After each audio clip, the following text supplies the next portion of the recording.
എന്റെ നെഞ്ചിലുള്ളിൽ കാറ്റിലടണ കൂടിരിപ്പുണ്ട്, കൂട്ടിനുള്ളിൽ രണ്ടിലങ്കില് പൈതങ്ങളുണ്ട്, പൈതങ്ങൾക്കൊരു താലിക്കെട്ടുണ്ട്, താലിക്കെട്ടണ 2 പേരുണ്ട്. അതെ സാറേ, ഇയാളെന്താ സോങ്ങിക്കുറിച്ച് അങ്ങണത്? സൂപ്പർ ഹിറ്റ് ചിത്രങ്ങളുടെ സംവിധായകൻ ശ്രീലാൽ സംവിധാനം ചെയ്യുന്ന കോബ്ര വിഷു ചിത്രമായി തിയേറ്ററുകളിലെത്തുകയാണ്. ചിത്രത്തെക്കുറിച്ച് ഫോറം കേരളത്തോട് സംസാരിക്കുന്നത് സംവിധായകൻ ശ്രീലാൽ. നമസ്കാരം സാർ. നമസ്കാരം. കോബ്രയെ കുറിച്ച് താങ്കൾക്ക് പ്രേക്ഷകരോട് സംവിധായകൻ എന്ന നിലയിൽ എന്താണ് പറയാനുള്ളത്? കോബ്രയെ കുറിച്ച് അങ്ങനെ പ്രേക്ഷകരോട് പ്രത്യേകിച്ചൊന്നും പറയാനുള്ളത് സിനിമയിലോട്ട് പറയാനുള്ളതുള്ളൂ. എങ്കിലും ഈ സിനിമ എന്ത് സ്വഭാവം എന്ന് ചോദിച്ചു കഴിഞ്ഞാല് ഇതൊരു ഉത്സവകാല സ്വഭാവമുള്ള സിനിമയാണ്. വിഷുവിനാണ് റിലീസ് ചെയ്യുന്നത്. 14 തീയതി ഏപ്രിൽ 14 റിലീസ് ചെയ്യുന്നു. ഇത് എന്താ പറയുക, ഒരു ഇൻഡസ്ട്രി പറയുന്ന കാര്യങ്ങൾക്ക് എന്നാൽ അതിനുപരിയായിട്ട് ഒരു എന്റർടൈനർ എന്നുള്ള രീതിയിൽ എല്ലാവർക്കും രസിക്കുന്ന, പ്രത്യേകിച്ച് എനിക്ക് അങ്ങനെയുള്ള സിനിമകൾ കാണാനാണ് ഇഷ്ടം. ഞാൻ കാണാൻ ആഗ്രഹിക്കുന്ന രസകരമായിട്ടുള്ള, കളർഫുൾ ആയിട്ടുള്ള, തമാശകളുള്ള, പാട്ടുകളുള്ള, കുടുംബങ്ങളുള്ള, കൊച്ചു കൊച്ചു സെന്റിമെന്റ്സ് ഉള്ള ഒരു നല്ല രസികൻ സിനിമ. ഈ ചിത്രത്തിന്റെ ടൈറ്റിൽ ഒരുപക്ഷെ ഒരു ആക്ഷൻ ത്രില്ലർ സിനിമ എന്നുള്ള ഒരു പ്രതീക്ഷയാണ് പ്രേക്ഷകർക്ക് നൽകുന്നത്. ശരിക്കും ഇതൊരു താങ്കൾ സൂചിപ്പിച്ചതുപോലെ കോമഡിക്കും ആക്ഷനും സെന്റിമെന്റ്സിനും ഒക്കെ പ്രാധാന്യമുള്ള ഒരു ചിത്രം തന്നെ ആയിരിക്കുമെന്ന് പ്രതീക്ഷിക്കാമോ? എന്താണെങ്കിലും ആക്ഷൻ ഹൈലൈറ്റ് ചെയ്തുകൊണ്ടുള്ള സിനിമയല്ല. കോബ്ര എന്ന് പറയുന്നത് കൊല്ലം പ്രദേശിന്റെയോ അല്ലെങ്കിൽ കോലാലംപൂർ പ്രദേശിന്റെയോ അല്ലെങ്കിൽ കോഴിക്കോട് പ്രദേശ് അല്ലെങ്കിൽ കോയമ്പത്തൂർ പ്രദേശ് അല്ലെങ്കിൽ പ്രദേശ് എന്നൊക്കെ പറയുന്നതിന്റെ ഷോർട്ട് ഫോം എന്നുള്ള നിലക്കാണ് അത് കോബ്ര എന്നുള്ള പേര് സ്വീകരിച്ചിട്ടുള്ളത്. സഹോദരങ്ങളാണ്, ടിൻ ബ്രദേഴ്സാണ് എന്നൊക്കെ പറയുന്നതാണ് ഇവരുടെ പ്രത്യേകതകൾ.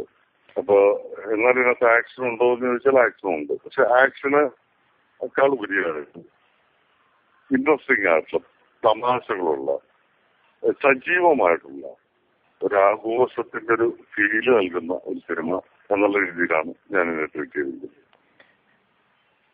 താങ്കളുടെയും ശ്രീ മമ്മൂട്ടിയുടെയും ഇതിലെ കഥാപാത്രങ്ങളെ കുറിച്ച് ഒന്ന് ചുരുക്കി പറയാമോ? ഞങ്ങൾ ഈ സിനിമയിൽ ശരിക്കും ബ്രദേഴ്സാണ്.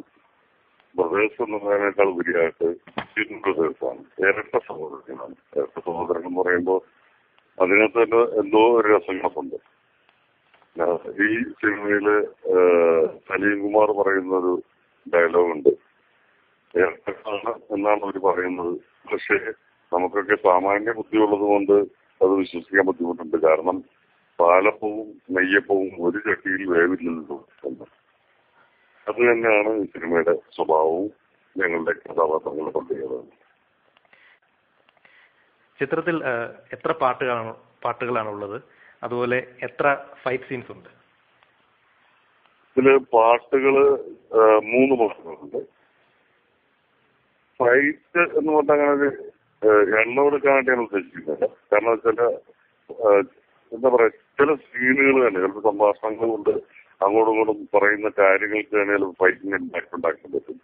ചില ഫൈറ്റുകൾക്ക് ഗംഭീരമായിട്ടുള്ള ഫൈറ്റ് ചെയ്താൽ പോലും ചിലപ്പോ ഒരു സെന്റിമെന്റൽ അവരുടെ മാനസികാവസ്ഥ പ്രകടമാക്കുന്ന ചെറിയ ഫീലിങ്ങുകൾ ഉണ്ടാക്കാനായിട്ട് ഉദ്ദേശിച്ചിട്ടുണ്ട്. താങ്കളുടെ ഇതിനു മുൻപ് വന്ന ചിത്രങ്ങളിൽ പലപ്പോഴും ട്വിസ്റ്റ് എന്നുള്ളത് ഒരു പ്രധാന ഘടകമായി വന്നിട്ടുണ്ട്. ട്വിസ്റ്റുകൾ. അപ്പോ ഈ കോബ്രയെ സംബന്ധിച്ചിടത്തോളം ആ രീതിയിൽ തികച്ചും അപ്രതീക്ഷിതമായ സംഭവവികാസങ്ങൾ അല്ലെങ്കിൽ ട്വിസ്റ്റ് എന്ന് പറയുന്ന രീതിയിൽ ഈ ചിത്രത്തിലും ആ രീതിയിലുള്ള ഒരു പരീക്ഷണം ഉണ്ടാവുമോ? ആ രീതിയിലുള്ള ട്രീറ്റ്മെന്റ് ഈ സിനിമയിൽ ഞാൻ ഉപയോഗിച്ചിട്ടില്ല. ഇതിനകത്തൊരു വളരെ അപ്രതീക്ഷിതമായിട്ടുള്ള, ഒട്ടും പ്രതീക്ഷിക്കാത്ത തരത്തിലുള്ള ഒരു കഥയിലൊരു മാറ്റം ഉണ്ടാവുക, ഒരു ട്വിസ്റ്റ് ഉണ്ടാവുക പറയുന്ന രീതി ഈ ചിത്രത്തിൽ സ്വീകരിച്ചിട്ടില്ല. ഇതിന് സാധാരണ ഒരു മനുഷ്യൻ, നന്മ മനസ്സിൽ സൂക്ഷിക്കുന്ന ഒരു മനുഷ്യൻ ആഗ്രഹിക്കുന്ന രീതിയിൽ എങ്ങോട്ടാണ് പോകേണ്ടത് കഥ എന്ന് ഓടിയാൻ ആഗ്രഹിക്കുന്ന രീതിയിലേക്ക് കഥ കൊണ്ടുപോകുന്ന ഒരു സ്വഭാവമാണ് എനിക്ക് ചോദിച്ചിട്ടുള്ളത്. താങ്കളുടെ ഇതിന് മുൻപ് പുറത്തിറങ്ങിയ ചിത്രം, സംവിധായകൻ എന്ന നിലയിൽ താങ്കൾ അവതരിപ്പിച്ച ചിത്രം ടൂർണമെന്റ് പ്രേക്ഷകർ സ്വീകരിച്ച ഒന്നായിരുന്നില്ല. ടൂർണമെന്റിന്റെ പരാജയം എന്തുകൊണ്ടാണെന്നാണ് താങ്കൾ വിലയിരുത്തുന്നത്? തീർച്ചയായിട്ടും കോബ്രയിൽ വരുമ്പോൾ അത് മുന്നിൽ കണ്ട് താങ്കൾ എന്തെങ്കിലും അതിന്റെ പരാജയത്തിൽ നിന്നുമുള്ള പാഠങ്ങൾ ഈ സിനിമയിൽ ഉൾക്കൊള്ളാൻ ശ്രമിച്ചിട്ടുണ്ടോ? പരാജയത്തിനുള്ള പാഠങ്ങൾ ഉൾക്കൊള്ളാൻ ശ്രമിക്കുന്നതിനേക്കാൾ വലിയ ആ പരാജയത്തെ പറ്റി ഞാൻ പഠിക്കാൻ ശ്രമിച്ചുകൊണ്ടിരിക്കുകയാണ്. അപ്പോ അന്ന് മുതൽ ഇന്ന് വരെ ഞാൻ അതിനെപ്പറ്റി സ്റ്റഡി ചെയ്തുകൊണ്ടിരിക്കുന്നുണ്ട്. എന്താണെങ്കിലും ഒരു കാര്യം ഉറപ്പാണ്, ആ സിനിമയ്ക്ക് കുഴപ്പമുണ്ടായിരുന്നു. അതിന്റെ തിരക്കഥയിലാണെങ്കിലോ അല്ലെങ്കിൽ അതിന്റെ ചിത്രീകരണ രീതിയിലാണെങ്കിലോ അല്ലെങ്കിൽ കാസ്റ്റിംഗിന്റെ കാര്യത്തിലാണെങ്കിലോ എവിടെയോ പിഴവ് പറ്റിയിട്ടുണ്ട്. എന്താണെങ്കിലും നല്ലതാണെങ്കിൽ, ശരിയാണെങ്കിൽ നമ്മുടെ കേരളത്തിലെ ഓഡിയൻസ് എന്നും സ്വീകരിച്ചിട്ടുണ്ട്. അവര് 4 ടീമായിട്ട് സ്വീകരിച്ചിട്ടുണ്ട്. ഉറപ്പായിട്ടും അതിനകത്ത് കുഴപ്പമുണ്ടെന്ന് തന്നെ വിശ്വസിക്കുന്ന ആളാണ് ഞാൻ. അതെന്താണ് അതിന്റെ കുഴപ്പമെന്ന് ഞാൻ ശരിക്കും പറഞ്ഞു കഴിഞ്ഞാൽ ഞാൻ പഠിച്ചുകൊണ്ടിരിക്കുന്ന ഒരു പടം തന്നെയാണത്. ഞാൻ എൻ്റെ ഒരു സ്റ്റഡിയുടെ ഭാഗമായിട്ട് തന്നെ എടുത്തിരിക്കുന്ന സിനിമയാണ്. അതിന്റെ ഒരു കൃത്യമായിട്ടുള്ള ഒരു ധാരണയിലേക്ക് എനിക്ക് എത്താൻ പറ്റിയിട്ടില്ലെങ്കിലും ഒരുപാട് കാരണങ്ങൾ എനിക്ക് കണ്ടെത്താൻ കഴിഞ്ഞിട്ടുണ്ട്. അത് എന്റെ സ്റ്റഡിയുടെ ഭാഗമായിട്ട് തന്നെ മാറിയിരിക്കട്ടെ. കോബ്രയിൽ താങ്കളും മമ്മൂട്ടി അവതരിപ്പിക്കുന്ന കഥാപാത്രങ്ങളല്ലാതെ മറ്റ് കഥാപാത്രങ്ങളിൽ എടുത്തു പറയത്തക്ക കഥാപാത്രം എനിക്ക് പറയാം. ഇതില് ലാലു ചെയ്യുന്നൊരു കഥാപാത്രമുണ്ട്, ജോൺ സാമുവൽ പേരുള്ളൊരു കഥാപാത്രം. വളരെ ഗംഭീരമായിട്ടുള്ള പെർഫോമൻസ് ആണ് ലാലു പടത്തിൽ നടത്തിയിട്ടുള്ളത്. എനിക്ക് തോന്നുന്നത് ലാലുവിന്റെ ജീവിതത്തിൽ ഇന്ന് സിനിമാ ജീവിതത്തിൽ ഇന്നുവരെ ചെയ്തേക്കുന്നതിൽ ഏറ്റവും നല്ല കഥാപാത്രം അല്ലെങ്കിൽ ഏറ്റവും ഇൻട്രസ്റ്റിംഗ് ആയിട്ടുള്ള കഥാപാത്രം എന്ന് പറയുന്ന രീതിയിൽ അദ്ദേഹം പെർഫോം ചെയ്തിട്ടുണ്ട്. അത് ഈ സിനിമയുടെ ഒരു വലിയ ഹൈലൈറ്റ് തന്നെയാണ്. പിന്നെ പത്മപ്രിയ, കനിക, അവരുടെ പെർഫോമൻസ്, അവരുടെ കഥാപാത്രത്തിന്റെ വ്യത്യസ്തത. പിന്നെ സലീം കുമാറുണ്ട്, മണിയമ്പിള്ള രാജുണ്ട്, സിദ്ദിഖുണ്ട്, ജഗദീഷ് ശ്രീകുമാറുണ്ട്, അങ്ങനെ ഒരു കുഞ്ചനുണ്ട്. അങ്ങനെ ഒരു വലിയ താരകര എന്റെ പുറകിലുണ്ട്. താങ്കൾ ആദ്യമായിട്ടാണ് താങ്കൾ തന്നെ സംവിധാനം ചെയ്യുന്ന ഒരു ചിത്രത്തിൽ അഭിനയിക്കുന്നത്. അപ്പോ എങ്ങനെ ഉണ്ടായിരുന്നു ആ ഒരു അനുഭവം? അതൊരു വലിയ ഒരു ടീഡിയസ് ജോബ് തന്നെയായിരുന്നു. കാരണം ഞാൻ ഇതിന് 2 വിധത്തിൽ ആലോചിച്ചു. ആദ്യം ഒന്നാലോചിച്ചത് ഞാൻ ചെയ്യുന്ന കഥാപാത്രത്തെ വേറെ ഏതെങ്കിലും കൊണ്ട് അഭിനയിപ്പിക്കുക എന്നുള്ള ഉദ്ദേശിച്ചുള്ളൂ. അപ്പൊ അതിന് പല വിധത്തില് അതിന് തടസ്സങ്ങളുണ്ടായിരുന്നു. കാരണം അതിന്റെ ആ കാസ്റ്റിംഗിൽ എനിക്ക് തോന്നുന്നു മലയാളത്തില് ആ കഥാപാത്രത്തെ അവതരിപ്പിക്കാനായിട്ട് ഏറ്റവും പെർഫെക്റ്റ് ആയിട്ട് എനിക്ക് തോന്നിയിട്ടുള്ളത് ഞാൻ തന്നെയാണ്. അപ്പൊ ചോദിക്കും, അത് ചിലപ്പോ ചിന്തിക്കും അതൊരു അഹങ്കാരത്തിന്റെ ഒരു ഭാഷ, ഒരുപാട് കാരണങ്ങളുണ്ട്. പ്രായം കൊണ്ടിട്ട് അല്ലെങ്കിൽ വേറെ ചില കാരണങ്ങൾ കൊണ്ടിട്ട്. ഒരു കാരണത്തില് ചില കാര്യത്തില് ഇന്ന ആർട്ടിസ്റ്റുകൾ കറക്റ്റ് ആയിരിക്കും എന്ന് തോന്നുമ്പോൾ തന്നെ മറ്റു ചില കാര്യങ്ങളിൽ അയാൾ തെറ്റാവില്ല എന്ന് പറയുന്ന ഒരു പ്രശ്നം ആ കഥാപാത്രം ഉണ്ടായിരുന്നു. അപ്പൊ ആ കഥാപാത്രത്തെ അവതരിപ്പിക്കാൻ ഞാൻ തന്നെ വേണം, അല്ലെങ്കിൽ ഏറ്റവും കൃത്യമായിട്ടുള്ള ഞാൻ തന്നെയാണെന്ന് എനിക്ക് തോന്നിയതുകൊണ്ട് തന്നെയാണ് അഭിനയിക്കാൻ തീരുമാനിച്ചത്. പിന്നെ ആലോചിച്ചത് സംവിധാനം വേറെ ആരെങ്കിലും ഏൽപ്പിക്കുക എന്ന് പറയുന്നത്. കാരണം ഇത് രണ്ടും കൂടി ചെയ്യുന്നതിന്റെ ഒരു ബുദ്ധിമുട്ടുകളും കാര്യങ്ങളും എനിക്ക് മനസ്സിലാക്കാൻ കഴിയുന്നതുകൊണ്ട്. പക്ഷെ അതിന് ഒരു കൃത്യമായിട്ടുള്ള അവസ്ഥയിലേക്ക് എത്താൻ പറ്റിയില്ല. കലാകാരങ്ങൾ കൊണ്ടുണ്ട് എന്റെ കൂടെ വർക്ക് ചെയ്യുന്ന ഒരുപാട് ആളുകൾക്ക് അത് ഞാൻ സംവിധാനം ചെയ്യണമെന്നും എന്റെ കൂടെ വർക്ക് ചെയ്യുന്നവരായതുകൊണ്ടിട്ടും അപ്പൊ അത് വേറൊരാൾ സംവിധാനം ചെയ്യുമ്പോൾ അവര് ഒക്കെ പെട്ടെന്ന് ഇതുവരെ എന്റെ കൂടെ നിന്നെത്തുന്നവരൊക്കെ പെട്ടെന്ന് അന്യരായി പോകുന്ന ഒരവസ്ഥയിലേക്ക് എത്തുന്ന ഒരു സ്ഥിതിവിശേഷം ഉണ്ടായിരുന്നു. അപ്പൊ അതുകൊണ്ട് മാറിക്കഴിഞ്ഞാൽ അതുവരെ ആ സിനിമയുടെ ഏറ്റവും അടുത്ത ആളുകളായിരുന്ന അവരൊക്കെ പെട്ടെന്ന് ആ സിനിമയിൽ നിന്നും ഒരുപാട് അകന്നു പോകുന്നൊരവസ്ഥയും കൂടി ഉണ്ടാകുന്ന ഒരവസ്ഥ വന്നപ്പോൾ അത് ഞാൻ തന്നെ ചെയ്യാൻ തീരുമാനിക്കായിരുന്നു. അത് തീർച്ചയായിട്ടും ഭയങ്കര ടീഡിയസ് ആയിട്ടുള്ള ജോബായിരുന്നു. നല്ല ബുദ്ധിമുട്ട് ഞാൻ ഏറ്റെടുക്കേണ്ടി വന്നിട്ടുണ്ട്. പക്ഷെ അതെല്ലാം ഒരു നല്ല റിസൾട്ടിലേക്ക് എത്തിച്ചു എന്ന് പറയുന്നതാണ് ഇപ്പോൾ എന്റെ സന്തോഷം. അതുപോലെ തന്നെ ശ്രീ മമ്മൂട്ടി താങ്കളോടൊപ്പം മുൻപ് അഭിനയിച്ചിട്ടുണ്ട്. അതുപോലെ തന്നെ താങ്കൾ നിർമ്മിച്ച ചിത്രങ്ങളുടെ ഭാഗമായിട്ടുണ്ട്. പക്ഷെ ഒരു സംവിധായകൻ എന്ന നിലയിൽ അദ്ദേഹത്തെ താങ്കൾ എങ്ങനെയാണ് വിലയിരുത്തുന്നത്? അദ്ദേഹത്തെ വിലയിരുത്താൻ ഞാനാണ്. അദ്ദേഹം എന്നെ വിലയിരുത്തുക എന്ന് പറയുന്നതിനകത്തേ ഉള്ളൂ അർത്ഥം. കാരണം അതൊരു എന്താ പറയാ, ഒരു വലിയ അത്ഭുതമായിട്ടുള്ള നമുക്കൊക്കെ അഭിമാനിക്കാനുണ്ട്. മലയാളികളായിട്ടുള്ള കേരളീയരായിട്ട് നമുക്കൊക്കെ അഭിമാനിക്കാവുന്ന അത്രയ്ക്ക് ഉയർത്തി നിൽക്കുന്ന ഒരുപാട് വലിയ കഴിവുകളുള്ള ഒരു നടൻ. അപ്പോ അദ്ദേഹത്തെ പറ്റി വിലയിരുത്താൻ ഞാനാളല്ല, പക്ഷെ ഞാൻ ഒരുപാട് അതിനകത്ത് അഭിമാനിക്കുന്നുണ്ട്, ഞാൻ ഒരുപാട് സന്തോഷിക്കുന്നുണ്ട് അദ്ദേഹത്തെ അഭിനയിച്ചുകൊണ്ടുള്ള സിനിമ സംവിധാനം ചെയ്യാൻ കഴിഞ്ഞതിൽ. കാരണം ഞാൻ മോഹൻലാലിനെ വെച്ചിട്ട് സിനിമ സംവിധാനം ചെയ്തിട്ടുണ്ട്, വിയറ്റ്നാം കോളനി എന്ന് പറയുന്നത്. ഈ ഒരു കാലഘട്ടത്തില് ഈ മോഹൻലാലിന്റെ മമ്മൂട്ടിയുടെ കാലഘട്ടത്തിൽ ജീവിച്ചിരിക്കുമ്പോൾ അദ്ദേഹത്തെ പോലത്തെ നടനെ വെച്ചിട്ട് സിനിമ എടുക്കാൻ എനിക്ക് പറ്റിയിട്ടില്ല എന്ന് പറയുന്നത് എനിക്ക് വലിയ നഷ്ടം തന്നെയാണ്. അതുകൊണ്ട് തന്നെ ഈ ഒരു സിനിമ സാക്ഷാത്കരിക്കുമ്പോൾ എനിക്ക് ഏറ്റവും വലിയ സന്തോഷം, ഞാൻ ഒരുപാട് അഭിമാനിക്കുന്നതും അത് തന്നെയാണ്. കോബ്രയുമായിട്ട് അല്ലാതെ ബന്ധപ്പെട്ടല്ലാതെയുള്ള ചില ചോദ്യങ്ങൾ കൂടി താങ്കളോട് ചോദിക്കാൻ ആഗ്രഹിക്കുകയാണ്. ഒന്ന്, താങ്കൾ പ്രൊഡ്യൂസ് ചെയ്ത അല്ലെങ്കിൽ ഡിസ്ട്രിബ്യൂട്ട് ചെയ്ത ചിത്രങ്ങളിൽ ഒന്നിലും ശ്രീ മോഹൻലാൽ നായകനായി അഭിനയിച്ചിട്ടില്ല. അതുപോലെ തന്നെ കന്മദത്തിന് ശേഷം ഒരുപക്ഷെ താങ്കളും ശ്രീ മോഹൻലാലും ഒന്നിച്ചൊരു സിനിമ ഉണ്ടായിട്ടില്ല. ഇപ്പോൾ ഒരുപക്ഷെ തുല്യ പ്രാധാന്യമുള്ള അല്ലെങ്കിൽ അങ്ങനെ അത്തരത്തിലുള്ളൊരു സിനിമ റോക്ക് ആൻഡ് റോളിലൊക്കെ നിങ്ങൾ ഒന്നിച്ചിട്ടുണ്ട്. എന്തുകൊണ്ടാണ് അങ്ങനെ ഒരു സിനിമ അല്ലെങ്കിൽ സിനിമകൾ സംഭവിക്കാത്തത്? അതിനെന്തെങ്കിലും പ്രത്യേകിച്ച് കാരണങ്ങളുണ്ടോ? ഇല്ല എന്ന് താങ്കൾ പറഞ്ഞാൽ പോലും ഒരുപക്ഷെ പ്രേക്ഷകർ അല്ലെങ്കിൽ മാധ്യമങ്ങളൊക്കെ എന്തെങ്കിലും അതിനൊരു പ്രത്യേക കാരണമുള്ളതായിട്ട് കരുതുന്നു. എന്താണ് താങ്കൾക്ക് പറയാനുള്ളത്? 1% പോലും സത്യമില്ലാത്തൊരു ചോദ്യമാണത്. അങ്ങനെ ഒരു കാരണങ്ങളും ഇല്ല അതിനകത്ത്. അങ്ങനെ നോക്കുകയാണെങ്കിൽ ഞാൻ അഭിനയിക്കാത്ത ഒരുപാട് നടന്മാർ, ഞാൻ കൂടെ ഒരുമിച്ച് അഭിനയിക്കാത്ത ഒരുപാട് നടന്മാർ ഇപ്പോഴും മലയാളത്തിലുണ്ട്. ലാലുമായിട്ട് ഞാൻ ഒരുപാട് സിനിമകളിൽ അഭിനയിച്ചിട്ടുണ്ട്. ഈ കന്മദത്തിലൊക്കെ അഭിനയിക്കുമ്പോൾ എനിക്ക് തോന്നുന്നു നിങ്ങൾ പറഞ്ഞു വരുന്നതിന്റെ അർത്ഥം എനിക്ക് മനസ്സിലായി. ആ അർത്ഥത്തിൽ തന്നെ ഞാൻ പറയാണ്, ആ പടത്തിന്റെ ക്ലൈമാക്സ് എന്ന് പറയുന്ന ഇത് ഒരു അവസ്ഥയിലേക്ക് എത്തുന്നത് ആ സിനിമയുടെ ഷൂട്ടിംഗ് അവസാനിക്കാറാകുമ്പോഴാണ് ലോഹിതദാസിന്റെ ക്ലൈമാക്സ് പുറത്തുനിൽക്കുന്നത്. ആ ക്ലൈമാക്സ് എനിക്ക് വളരെ പോസിറ്റീവായിട്ടുള്ള, ഞാൻ നോക്കുന്ന നടനെ ഒരു എഴുത്തുകാരന്റെ വശത്തു നിന്ന് ഒരുപാട് സപ്പോർട്ട് ചെയ്യുന്ന ഒരു ക്ലൈമാക്സ് ആണ് അതിനു വേണ്ടി പറഞ്ഞത്. ആ ക്ലൈമാക്സ് പറഞ്ഞപ്പോ അതില് ഏറ്റവും ത്രില്ലടിച്ച് ഏറ്റവും സന്തോഷിച്ച് എന്നോട് പറഞ്ഞത് ആദ്യം പറഞ്ഞാലാണ് ക്ലൈമാക്സ് റെഡിയായിട്ട് കലക്കി എന്ന് പറഞ്ഞിട്ട് പറഞ്ഞത്. അപ്പോ ആ ഒരു അർത്ഥത്തില് നിങ്ങൾ അങ്ങനെ ചിന്തിക്കേണ്ട. മാത്രമല്ല, അങ്ങനെ ഒരു ഭീരുവായിട്ടുള്ള ഒരാളും അല്ല മോഹൻലാല്. മോഹൻലാലിന് അദ്ദേഹത്തിനെ പറ്റി നല്ല കൃത്യമായിട്ട് ധാരണകൾ ഉണ്ട്. ഞാൻ എന്താണെന്ന് കൃത്യമായിട്ട് അറിയാവുന്ന ഒരു വലിയ നടനാണ് അദ്ദേഹം. അദ്ദേഹത്തിനെ സംബന്ധിച്ചിടത്തോളം ഞാൻ എവിടെ നിൽക്കുന്നുവെന്നും ലാലെവിടെ നിൽക്കുന്നുവെന്നും ഒക്കെ കൃത്യമായിട്ട് അറിയാവുന്ന ആളാണ്. അപ്പൊ ആ ചോദ്യം ഭയങ്കര പ്രമുഖ ചോദ്യമാണ്. മലയാള സിനിമയിൽ ഈ പതിവ് രീതിയിൽ നിന്നും വേറിട്ട് സഞ്ചരിക്കുന്ന ചിത്രങ്ങൾ അപൂർവമായെങ്കിലും ഇപ്പോൾ സംഭവിക്കുന്നുണ്ട്. അത്തരം ചിത്രങ്ങളിൽ പലതും വിജയങ്ങളാകുന്നു. അപ്പോൾ ഈ പതിവ് കഥ പറച്ചിൽ അല്ലെങ്കിൽ ആ കഥ പറയുന്ന രീതി പ്രേക്ഷകർക്ക് ഒരു പരിധിവരെ മടുത്തു തുടങ്ങിയെന്ന് താങ്കൾ കരുതുന്നുണ്ടോ? വളരെ റിയലിസ്റ്റിക് അപ്രോച്ച് സ്വീകരിക്കുന്ന ഒരു ചിത്രം താങ്കളിൽ നിന്ന് പ്രതീക്ഷിക്കാം?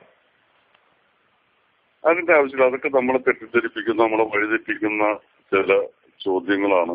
നമ്മുടെ അടുത്ത് വന്ന് ഒരുപാട് പേര് പറയാറുണ്ട്, നിങ്ങൾ ഈ തമാശ ചിത്രങ്ങൾ എടുക്കുന്നുണ്ട്, ഓക്കെയാണ്, പക്ഷെ നിങ്ങൾ കുറച്ച് സീരിയസ് ആയിട്ടുള്ള ഭരതം പോലുള്ള അല്ലെങ്കിൽ മറ്റേ കൊടിയേറ്റം പോലുള്ള അല്ലെങ്കിൽ എലിപ്പത്തായം പോലുള്ള സിനിമകളൊക്കെ എടുക്കൂ എന്നൊക്കെ പറയുന്ന ഒരുപാട് പേരുണ്ട്. ഭരതം പോലെയും കൊടിയേറ്റം പോലെ എടുക്കാനുള്ള ആളുകൾ, അങ്ങനത്തെ സിനിമകൾ എടുക്കാൻ അറിയാവുന്ന ആളുകൾ അവിടെ ഉണ്ട്. നമുക്ക് നമ്മുടേതായിട്ടുള്ള ഒരു സീറ്റ് ഇവിടെ ഒഴിഞ്ഞു കിടപ്പുണ്ട്. അതിനകത്ത് നല്ല മിടുക്കന്മാരാണ് ഞാൻ എന്നും ഞാൻ ശ്രദ്ധിക്കുമായിരുന്നപ്പോ ഞാൻ ശ്രദ്ധിക്കുമെന്നൊക്കെ കൃത്യമായിട്ട് വിശ്വസിക്കുന്നവരാണ് ഞങ്ങൾ. നമുക്കറിയാവുന്ന കാര്യങ്ങൾ കൃത്യമായിട്ട് നമുക്ക് പറയാൻ പറ്റുമെന്നുണ്ടെങ്കിൽ എന്തിനും മറ്റൊരാളുടെ ആശ്രയത്തിലുള്ള സിനിമയിലേക്ക് പോകണം. ഞാൻ എന്റെ രീതിയിൽ പറയുന്ന അല്ലെങ്കിൽ ഞാൻ കാണാൻ ഇഷ്ടപ്പെടുന്ന സിനിമ എന്താണോ അത് ഞാൻ പറയാൻ ശ്രമിക്കുന്നതാണ് എപ്പോഴും ഏതൊരു സംവിധായകനും ഏറ്റവും നല്ലത്. അതല്ലാതെ ഇപ്പോ ഓടിക്കൊണ്ടിരിക്കുന്ന സിനിമ ഇങ്ങനെയുള്ള സിനിമകളാണ്, എന്നാൽ അങ്ങനത്തെ സിനിമ എടുത്തു കളയാം എന്ന് തീരുമാനിക്കുന്നു അന്ന് ആ സംവിധായകന്റെ നാശം ആരംഭിക്കും. ഇപ്പൊ താങ്കൾ തന്നെ സൂചിപ്പിച്ചു, ഹാസ്യത്തിന് മുൻതൂക്കമുള്ള ചിത്രങ്ങൾ നിരവധി എടുത്തിട്ടുണ്ട്. അത്തരം ചിത്രങ്ങളൊക്കെ വൻ വിജയങ്ങൾ മലയാള സിനിമയുടെ ചരിത്രത്തിന്റെ ഭാഗമായിട്ടുണ്ട്. പക്ഷെ മലയാള സിനിമയില് ഇന്ന് ഹാസ്യം ഒരു വലിയ വെല്ലുവിളി നേരിടുന്നു താങ്കൾക്ക് തോന്നിയിട്ടുണ്ടോ? അതായത് ഈ ദ്വയാർത്ഥ പ്രയോഗങ്ങൾ അല്ലെങ്കിൽ വളരെ നിലവാരം കുറഞ്ഞ രീതിയിൽ ഹാസ്യം എത്തി നിൽക്കുന്നു എന്ന് ഒരു തോന്നൽ താങ്കൾക്കുണ്ടോ? ഒന്നുമില്ല. ദ്വയാർത്ഥ പ്രയോഗങ്ങള് തെറ്റാണെന്ന് ഞാനും പറയില്ല.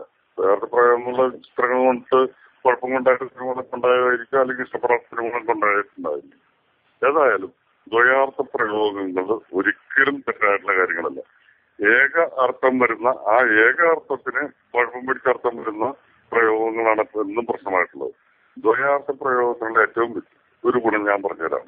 ഇപ്പോ ഒരു വേറൊരു അർത്ഥം കൂടി ധ്വനിപ്പിക്കുന്ന ഒരു തമാശ പറയുമ്പോ ചിലപ്പോ ആളുകൾ ചിരിച്ചു കഴിഞ്ഞാൽ ഈ അതിനകത്ത് ഉണ്ടാകുന്ന ഏറ്റവും വലിയ പ്രശ്നം എന്ന് പറഞ്ഞാൽ കുടുംബത്തോട് ഞാനും എന്റെ ഒരു കൊച്ചു മോനുമായിട്ട് പടം കാണാൻ വേണ്ടി പോകുമ്പോ അവന് ഇത് മനസ്സിലാകാതെ വന്നു കഴിഞ്ഞാലാണ് പ്രശ്നം.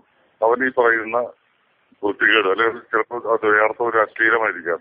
ആ അശ്ലീലം മനസ്സിലാണ്ട് ഒരു മനുഷ്യക്ക് എന്താണ് പറഞ്ഞത് എന്ന് ചോദിക്കുന്ന ഒരു ചോദ്യം വന്നു കഴിഞ്ഞാൽ ഇയാൾക്ക് മറുപടി ഇല്ലാതായി പോകുമ്പോഴാണ് ഈ പ്രശ്നം ഉണ്ടാകുന്നത്. അത് ഏകാർത്ഥം ഉള്ളതുകൊണ്ടിട്ടാണ്.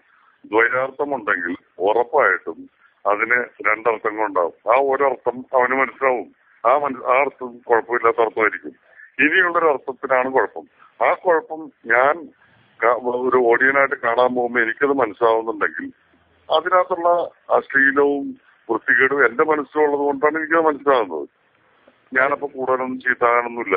ഞാൻ അത്രയൊക്കെ തന്നെ ചീത്താവുള്ളൂ. അപ്പൊ അതുകൊണ്ട് ദ്വയാർത്ഥങ്ങൾ ഒരിക്കലും തെറ്റായിട്ടുള്ള കാര്യങ്ങളല്ല. ദ്വയാർത്ഥങ്ങള് അത് ഒരു ഹ്യൂമറിന്റെ ഒരു ഭാഗമാണ്. കോമഡി പറയുന്നതിന് പല പല പല പല പല മെത്തേഡുകളുണ്ട്. അതൊരു ചാണകത്തിൽ ചവിട്ടി വീഴുന്നത് ഹ്യൂമറാണ്. ദ്വയാർത്ഥം പറയുന്നത് ഹ്യൂമറാണ്. അങ്ങനെ ഒരുപാട് മെത്തേഡുകളുണ്ട് ഹ്യൂമറിൽ. അതിനകത്തൊരു മെത്തേഡാണ് ഈ ദ്വയാർത്ഥ പ്രയോഗം എന്ന് പറയുന്നത്. അതിനൊന്നും കുറ്റം പറയാൻ പറ്റില്ല. അല്ല, അതിലൊരു മെത്തേഡാണെന്ന് അംഗീകരിക്കുമ്പോൾ തന്നെ ഒരുപക്ഷെ സാറ് തന്നെ സൂചിപ്പിച്ചതുപോലെ കുടുംബസമേതം ഇപ്പോ ഇത്തരം ചിത്രങ്ങൾ ആസ്വദിക്കാൻ പോകുന്നവർക്ക് ഒരുപക്ഷെ ഇത്തരം സംഭാഷണങ്ങൾ, ഇത്തരം രംഗങ്ങളൊക്കെ പലപ്പോഴും അരോചകമായി തോന്നാറുണ്ടെന്നൊരു അഭിപ്രായം പ്രേക്ഷകരുടെ ഭാഗത്തു നിന്ന് തന്നെ ഉണ്ടായിട്ടുണ്ട്. താങ്കൾ ഒരുപക്ഷെ പ്രേക്ഷകരുടെ മനസ്സറിയുന്ന അല്ലെങ്കിൽ അറിയാൻ ശ്രമിക്കുന്ന ഒരു സംവിധായകൻ എന്ന നിലയിൽ അത് ശ്രദ്ധിച്ചിട്ടില്ലേ? അത് തന്നെ ഞാൻ പറഞ്ഞത്. ഇതിനകത്ത് ദ്വയാർത്ഥത്തിന് രണ്ടർത്ഥങ്ങളുണ്ട്. അതിനകത്ത് ഒരർത്ഥം കൊടുത്താൽ മതി മനസ്സിലാകാത്ത ആള്. മറ്റേ ആൾക്കിത് മനസ്സിലാവുന്നുണ്ടെങ്കിൽ, എനിക്ക് ആ ദ്വയാർത്ഥത്തില് അശ്ലീലം മനസ്സിലാവുന്നുണ്ടെങ്കിൽ എന്റെ മനസ്സിൽ ആ അശ്ലീലം ഉണ്ടെന്നല്ല എന്റെ അർത്ഥം. എനിക്കറിയാവുന്ന കാര്യം തന്നെയാണ് ഞാൻ പറയുന്നത്. അതുകൊണ്ട് ഞാൻ ചീത്തായി പോകാനൊന്നും വഴിയില്ലതുകൊണ്ട്. കാരണം എനിക്കറിയാവുന്ന അശ്ലീലം തന്നെയാണ് പറഞ്ഞിരിക്കുന്നത്. മനസ്സിലാകാത്ത ആളെ സംബന്ധിച്ചിടത്തോളം അയാൾക്ക് വേറെ അർത്ഥം ഉണ്ടാ പറഞ്ഞത്. അപ്പൊ അയാൾക്ക് അതിനകത്ത് കുഴപ്പമുണ്ടാകാൻ പോകുന്നില്ല. അയാളിൽ നിന്ന് ചോദ്യം ഉണ്ടാകാനും പോകുന്നില്ല. അപ്പൊ അതുകൊണ്ട് ദ്വയാർത്ഥം ഒരിക്കലും തെറ്റായിട്ടുള്ള കാര്യമല്ല. ഒരുപക്ഷെ കുടുംബമായിട്ട് പോകുമ്പോൾ കുടുംബാംഗങ്ങൾക്ക് എല്ലാവർക്കും ഒരുപോലെ മനസ്സിലാവുന്ന രീതിയിലാണെങ്കിൽ അത്തരത്തിലാണ് അതിൽ പരാമർശിക്കപ്പെടുന്നതെങ്കിൽ ഒരുപക്ഷെ അതൊരു ബുദ്ധിമുട്ടായിട്ട് ആ കുടുംബാംഗങ്ങൾക്ക് തോന്നുകയില്ലേ? ഞാനത് ഒരുപാട് പ്രോത്സാഹിപ്പിക്കുന്ന ആളുമല്ല, ഞാൻ അങ്ങനെ പറയുന്ന ആളുമല്ല. എന്റെ ചിത്രങ്ങളിൽ ഞാനത് അങ്ങനെ അധികം ഉപയോഗിച്ചിട്ടുള്ള ആളുമല്ല. അറിയാം താങ്കൾ ഒരുപക്ഷെ താങ്കൾ. എന്നിട്ട് ഞാനത് പറയുന്നത് എന്താ വെച്ചാൽ, എന്നാലും അത് പറയുന്നതിനകത്തും അത്ര വലിയ തെറ്റൊന്നുമില്ല. അതുകൊണ്ടൊന്നും അല്ല നമ്മുടെ ആളുകൾ ചീത്തായി പോകുന്നതും നമ്മുടെ ആളുകൾക്ക് പ്രശ്നങ്ങൾ. അതിനകത്ത് കുഴപ്പം പിടിച്ച ഒരുപാട് കാര്യങ്ങൾ നമ്മൾ ടിവിയിലൂടെ കാണുന്നു, പത്രത്തിലൂടെ കാണുന്നു, നമ്മുടെ ജീവിതത്തിൽ കാണുന്നു. അതൊക്കെ അതിന്റെയൊക്കെ എത്രയോ അപ്പുറത്തെ ഇന്റർനെറ്റിൽ കൂടെയൊക്കെ പിള്ളേരെ കാണുന്ന കാര്യങ്ങളുടെയൊക്കെ എത്രയോ താഴെയാണ് ഈ പറഞ്ഞ സെൻസർ ബോർഡിന്റെ കഷ്ടം കഴിഞ്ഞ് നമ്മുടെ തിയേറ്ററുകളിൽ വരുന്ന സിനിമ. എന്നിട്ട് അത് കണ്ടിട്ട് ചീത്തായി പോകുന്നു, അത് കണ്ടിട്ട് വിമർശിക്കപ്പെടുന്നു എന്നൊക്കെ പറയുന്നതിനകത്ത് 1% പോലും അർത്ഥമില്ല. കാരണം അതിനേക്കാൾ ഭയങ്കര കലുഷിതമാണ് നമ്മളെല്ലാവരും നമ്മൾ ജീവിക്കുന്ന ഈ അന്തരീക്ഷവും കാര്യങ്ങളൊക്കെ. താങ്കളും ശ്രദ്ധികമായി ചേർന്ന് കണ്ടെത്തിയ കഥാപാത്രങ്ങളാണ് ദാസനും വിജയനും. എങ്ങനെയാണ് ഈ കഥാപാത്രങ്ങളെ കണ്ടെത്തിയത്? ആ കഥാപാത്രങ്ങളോട് ബന്ധപ്പെട്ട് പിന്നീട് ചില വിവാദങ്ങൾ ഉണ്ടായി. എന്തായിരുന്നു ആ വിവാദങ്ങൾക്ക് കാരണം? ഒരു സത്യനന്ദിക്കാട് സിനിമയിൽ താങ്കളെ എന്തെങ്കിലും പ്രതീക്ഷിക്കാമോ? എന്തുകൊണ്ട് പ്രതീക്ഷിച്ചു? സത്യനന്ദിക്കാട് ഒന്നാമത് അദ്ദേഹം ഒരു നടനെ അദ്ദേഹത്തിന് ഈ ചിത്രത്തിലേക്ക് എടുത്ത 2 കാര്യങ്ങൾ കൊണ്ടാണ്. ഒന്ന്, അദ്ദേഹത്തിന്റെ സിനിമയ്ക്ക് പെർഫെക്റ്റ് ആയിട്ടുള്ള കാസ്റ്റിംഗ് ആണെന്ന് തോന്നുന്ന സമയത്ത് ഒരാളെ കാസ്റ്റ് ചെയ്തിട്ടുള്ളൂ. 2, ആ നടൻ ഏറ്റവും നല്ല നടനാണെന്നും ഏറ്റവും നല്ല പെർഫോമർ ആണെന്ന് 100% തെളിയുന്ന സമയത്ത് അദ്ദേഹത്തെ നടനായിട്ട് അദ്ദേഹത്തിന്റെ സിനിമയിൽ കാസ്റ്റ് ചെയ്യാറുള്ളൂ. ഞാൻ ഒരു നല്ല നടനാണെന്ന് അദ്ദേഹത്തിന് തോന്നുന്ന സമയത്ത്, അല്ലെങ്കിൽ സത്യനന്ദിക്കാടിന്റെ സിനിമയിൽ ആ കഥാപാത്രം ചെയ്യേണ്ടത് ഞാനാണെന്ന് തോന്നുന്ന സമയത്ത് എന്നെ വിളിക്കും എന്നുള്ള കാര്യത്തിൽ എനിക്ക് യാതൊരു സംശയമില്ല. ഞങ്ങൾ തമ്മിൽ നല്ല ബന്ധവുമാണ്, നല്ല നല്ല സുഹൃത്ത് ബന്ധമാണ്. അപ്പോൾ ഈ ദാസനും വിജയനുമായിട്ട് ബന്ധപ്പെട്ടിട്ടുള്ള വിവാദങ്ങൾ നിലനിൽക്കുന്നില്ല എന്നാണ് താങ്കൾ പറയുന്നത്? അത് വിവാദങ്ങളൊന്നുമല്ല, അതൊക്കെ എന്താ പറയുക, അത് ഒരു സമയത്ത് സംഭവിച്ചു പോയിട്ടുള്ള ചില പ്രശ്നങ്ങളാണ്. അത് സത്യേട്ടനും അറിയാം, ശ്രീനിവാസൻ കൃത്യമായിട്ട് അറിയാവുന്ന കാര്യങ്ങളാണ്. അതൊക്കെ കുത്തിപ്പൊക്കി എന്താ പറയുക, അതുകൊണ്ടിട്ട് എനിക്കോ ഗുണമുണ്ടാകാൻ പോകുന്നില്ല, സിദ്ദിഖിനും ഗുണമുണ്ടാകാൻ പോകുന്നില്ല, സത്യനോ ശ്രീനിവാസനോ ഗുണമുണ്ടാകാൻ പോകുന്നില്ല, ഇത് കേൾക്കുന്ന ആളുകൾക്കും ഗുണമുണ്ടാകാൻ പോകുന്നില്ല. ശരിക്കും പറഞ്ഞാൽ പഴയ കാരണവന്മാര് പറയുന്ന പോലെ പല്ലിട കുത്തിമുണപ്പിക്കുന്ന ഒരവസ്ഥയിലേക്ക് വരും. എന്തിനാ ചർച്ചയിലേക്ക് പോകുന്നത്? നടൻ എന്ന നിലയിൽ, സംവിധായകൻ എന്ന നിലയിൽ, നിർമ്മാതാവ് എന്ന നിലയിൽ താങ്കൾ മലയാള സിനിമയിൽ സജീവമാണ്. ഈ 3 മേഖലകളിൽ ഏതിലാണ് താങ്കൾ ഏറ്റവും കൂടുതൽ സംതൃപ്തി കണ്ടെത്തുന്നത്? അതുപോലെ തന്നെ താങ്കൾ ഈ നടൻ എന്ന നിലയിലും സംവിധായകൻ എന്ന നിലയിലും നിർമ്മാതാവ് എന്ന നിലയിലും ഇനി വരാനിരിക്കുന്ന താങ്കളുടെ പ്രൊജക്ടുകൾ ഏതൊക്കെയാണ്? സംതൃപ്തിയുടെ കാര്യം പറഞ്ഞാൽ പൈസയുടെ കാര്യത്തിലാണെങ്കിൽ പ്രൊഡ്യൂസ് ചെയ്യുന്നതാണ്. അതുകൊണ്ട് ഒരു സിനിമ വിജയിക്കുമ്പോൾ അതിനൊരു സാമ്പത്തിക ലാഭം എന്ന് പറയുന്നത് ഒരു പ്രൊഡ്യൂസർക്കാണ് ഏറ്റവും കൂടുതൽ ഉണ്ടാകുന്നത്. തീർച്ചയായിട്ടും ഒരു പ്രൊഡ്യൂസർ എന്നുള്ള ആൾക്കാണ് ആ സംതൃപ്തി. ഒരു നടൻ എന്നുള്ള ആളൊക്കെ പറയുകയാണെങ്കിൽ അതിന് കിട്ടുന്ന ഫെയിം എവിടെ ചെന്നാലും തിരിച്ചറിയുക, നമുക്കെപ്പോഴും എവിടെയോ ഒരു സീറ്റ് കിട്ടുക, നമ്മളെക്കാൾ വലിയ ആളുകളുടെ സദസ്സിൽ ചെല്ലുമ്പോൾ പോലും നമുക്ക് അവരെക്കാൾ പ്രാമുഖ്യം അവർ തരിക എന്നൊക്കെ പറയുന്ന ഒരുപാട് പ്ലസുകളുണ്ട്. അത് ഭയങ്കരമായിട്ട് സംതൃപ്തിയാണ്. പിന്നെ സംവിധായകൻ എന്ന് പറയുമ്പോൾ നമ്മുടെ ക്രിയേഷൻ, നമ്മളൊരു എഴുത്തുകാരൻ എന്നുള്ള നിലയ്ക്ക്, സംവിധായകൻ എന്നുള്ള നിലയ്ക്ക് നമ്മളൊരു കഥ പറയുമ്പോൾ, നമ്മുടെ മനസ്സിൽ നിന്നുള്ളൊരു കഥ പറയുമ്പോൾ അത് ആളുകളെ ഏറ്റെടുക്കുമ്പോൾ കിട്ടുന്ന സംതൃപ്തി, ഇതെല്ലാം വേറെ വേറെ വേറെയാണ്. എന്താണ് ഇതെല്ലാത്തിനും ഒരളവില് അല്ലെങ്കിൽ വലിയ അളവില് നമുക്ക് സംതൃപ്തി നൽകുന്നുണ്ട്. പിന്നെ പ്രോജക്റ്റുകളൊക്കെ എന്ന് പറഞ്ഞിട്ട് ഞാനിപ്പോ അഭിനയത്തിന് ഞാൻ എന്റെ ഈ സോൾട്ട് ആൻഡ് പെപ്പർ എന്ന് പറയുന്ന സിനിമ കണ്ടതിന് ശേഷം ഞാൻ ഭയങ്കര നടനാണെന്നൊക്കെ തെറ്റിദ്ധരിച്ചിട്ടൊക്കെ ഒരുപാട് സിനിമകൾ വരുന്നുണ്ട്. അതൊക്കെ വന്നപ്പോ ഏതൊക്കെയോ സന്ദർഭങ്ങളിൽ ഞാനത് പലതും കമ്മിറ്റ് ചെയ്തിട്ടുണ്ട്. ഒരുപാട് സിനിമകൾ ശരിക്കും പറഞ്ഞാൽ ഈ വർഷം മുഴുവനും ഞാനിപ്പോ ഡേറ്റ്സ് പല സംവിധായകരുടെ കയ്യിലാണ്, അപ്പോ അഭിനയിച്ചുകൊണ്ടിരിക്കുകയാണ്. അപ്പോ അതൊക്കെ തന്നെയാണ്. സംവിധാനം ചെയ്യുന്ന സിനിമകൾ അതിനെ കുറിച്ച് എന്തെങ്കിലും പറയാം, ഇത് കഴിഞ്ഞിട്ടുള്ളത്? പ്രൊഡ്യൂസ് ചെയ്യുന്ന ഒരു സിനിമയിലേക്ക് ഞാനിപ്പോ തൽക്കാലം ചിന്തിക്കുന്നില്ല. കാരണം പല പല ഒരുപാട് കാര്യങ്ങള് ഏറ്റെടുത്തിട്ട് ഒന്നും വൃത്തിയാത്തൊരവസ്ഥയിലേക്ക് പോകരുത് എന്ന് നിർബന്ധമുള്ള ഒരാളാണ്. ഈ സിനിമയിൽ അഭിനയിക്കുക എന്ന് പറഞ്ഞ ജോലിയും കൂടി വന്നപ്പോഴാണ് ഞാൻ ഈ പ്രൊഡക്ഷൻ എന്ന് പറഞ്ഞ സാധനം വിട്ടുകളഞ്ഞത്. അപ്പൊ കഴിഞ്ഞ പടങ്ങളിലൊക്കെ സംവിധാനം ഉണ്ടായിരുന്നു, പ്രൊഡക്ഷൻ ഉണ്ടായിരുന്നു. അത് തന്നെ എനിക്ക് താങ്ങാവുന്ന അതിനും തൊട്ടപ്പുറത്തുള്ള ഒരു ഭാരമായിരുന്നു. അതിന്റെ കൂടെ അഭിനയം കൂടി ആവുമ്പോൾ അത് വലിയ ഭാരമാകും തോന്നിയപ്പോഴാണ് അതിനകത്ത് എനിക്ക് ഒഴിവാക്കാൻ ഏറ്റവും എളുപ്പമുള്ള പ്രൊഡക്ഷൻ എന്ന് പറയുന്ന കാര്യം അത് ഞാൻ വിട്ടിട്ട് സംവിധാനത്തിലും അഭിനയത്തിലും ആയിട്ട് നിൽക്കുന്നത്. ശരിക്കും ഇതിനകത്ത് ഏതെങ്കിലും ഒരു ജോലി മാത്രം ചെയ്യുന്നതാണ് നല്ലത്. പക്ഷെ അത് അടുത്ത പുറത്തിലായിരിക്കും. ഒരു പക്ഷെ താങ്കളോ ശ്രീ സിദ്ദിഖോ ഏറ്റവും കൂടുതൽ തവണ ഉത്തരം പറയേണ്ട വന്നിട്ടുള്ള ഒരു ചോദ്യമാണ്, എന്തുകൊണ്ട് നിങ്ങൾ വേർപിരിഞ്ഞു? ഞാൻ ആ ചോദ്യം ആവർത്തിക്കുന്നില്ല. ഇതിന് നിങ്ങൾ രണ്ടുപേരും വിവിധ മാധ്യമങ്ങളിലായിട്ട് നിരവധി തവണ മറുപടി കൊടുത്തിട്ടുണ്ട്. ഇതിൽ ഓർമ്മ വരുന്ന ഒരു കാര്യം ശ്രീ സിദ്ദിഖ് പറഞ്ഞത്, ഞങ്ങൾ എന്ന് പറഞ്ഞ് തുടങ്ങിയതിൽ നിന്ന് മാറി ഞാൻ എന്ന രീതിയിലേക്ക് കാര്യങ്ങൾ പോയപ്പോൾ പരസ്പരം പിരിയാമെന്നുള്ള തീരുമാനം ഞങ്ങൾ എടുക്കുകയായിരുന്നു എന്നാണ് അദ്ദേഹം അഭിമുഖത്തിൽ പറഞ്ഞത്.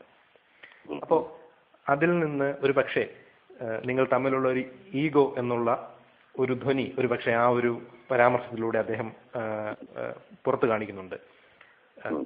എന്താണ് താങ്കൾക്ക് അതിനോട് പറയാനുള്ളത്?